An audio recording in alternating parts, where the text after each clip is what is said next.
Vote গণনার আগে নির্বাচনের ফল জানার আগ্রহ থাকে অনেকের। জন আকাঙ্ক্ষা মেটাতে নির্বাচনের সম্ভাব্য ফল নিয়ে জরিপ করে বিভিন্ন সংস্থা।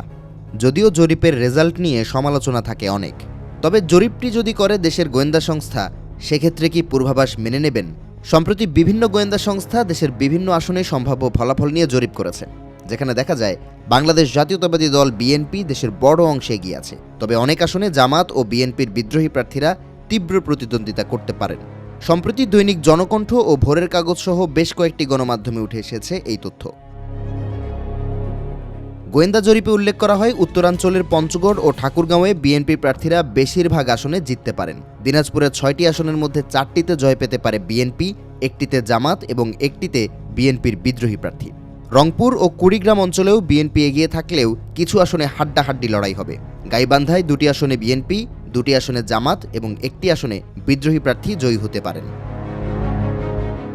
রাজশাহী বিভাগের বগুড়া, চাঁপাইনবাবগঞ্জ, নওগাঁ, রাজশাহী, নাটোর, সিরাজগঞ্জ ও পাবনায় বিএনপি প্রায় সব আসনে এগিয়ে। তবে কয়েকটি আসনে জামাত বা বিএনপির বিদ্রোহী প্রার্থীর সঙ্গে হাড্ডাহাড্ডি লড়াই হবে। খুলনা অঞ্চলে বিএনপি বেশিরভাগ আসনে এগিয়ে থাকলেও 2টি আসনে তীব্র প্রতিদ্বন্দ্বিতা হবে।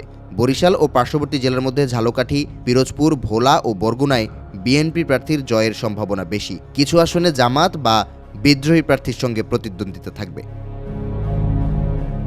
ঢাকার 20টি আসনের মধ্যে 15টিতে বিএনপি জিততে পারে।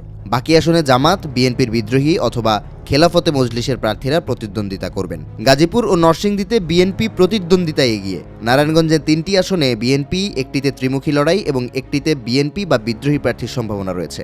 মধ্যাঞ্চলের জেলা টাঙ্গাইল, ফরিদপুর, রাজবাড়ী, শরীয়তপুর ও মুন্সিগঞ্জেও বিএনপি বেশিরভাগ আসনে এগিয়ে।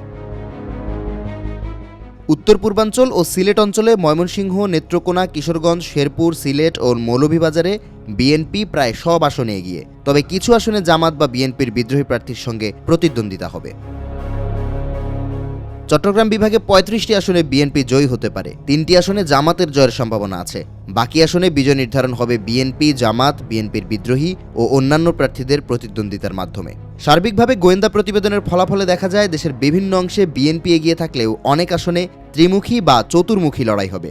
জামাত এবং বিএনপির বিদ্রোহী প্রার্থীর প্রতিদ্বন্দ্বিতা নির্বাচনের চিত্রকে অস্থির ও আকর্ষণীয় করে তুলবে। গোয়েন্দা সংস্থার রিপোর্ট সাধারণত গণমাধ্যমে প্রকাশ করা হয় না, তবে একটি গোয়েন্দা সংস্থার প্রতিবেদনের কপি সংবাদ মাধ্যমের হাতে এসেছে। আইনশৃঙ্খলা পরিস্থিতি নিয়ন্ত্রণ এবং নিরাপত্তা নিশ্চিত করার জন্য বিভিন্ন ইউনিট এই জরিপ পরিচালনা করেছে, তাই এটি আনুষ্ঠানিক নির্বাচনী ফলাফল নয়।